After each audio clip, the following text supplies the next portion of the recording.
Hi hi ఆగు. Hi hi friends. ఎక్కడికి వచ్చాము మనం ఐస్ క్రీమ్ తినడానికి వచ్చాము. ఇక్కడ చాలా అంటే చాలా ప్రశాంతంగా ఉంటుంది అనమాట.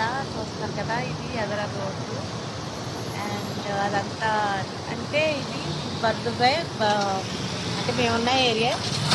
సో జహరత్ కదా, జహరత్.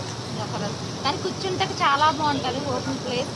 మీరు కానీ కూడా దుబాయ్లో చాలా అంటే చాలా ఫ్రీడమ్ ఉంటుంది. ఎవరన్నా కొత్త వాళ్ళు వచ్చినా పాత వాళ్ళు వచ్చినా చాలా హ్యాపీ అనమాట. ఎవరు లేడీస్ని అస్సలు టచ్ చేయరు. అదే మన ఇండియాలో అంటే ఒంటరిగా లేడీ వెళ్తే మగవాళ్ళు చాలా ఇదిగా చూసి మాట్లాడతారు కదా, ఇక్కడ అలా కదా, ఎవరు పట్టించుకోరు. ఎవరన్నా దుబాయ్ ఇలా ఉంటే వచ్చేసేయండి. ఓకే. మా వీడియో ఎంతమంది చూస్తున్నారో లైక్ అండ్ షేర్, పక్కన బెల్ ఉంటుంది, దాన్ని కూడా నొక్కేసేసి సబ్స్క్రైబ్ చేసుకోండి మా ఛానల్.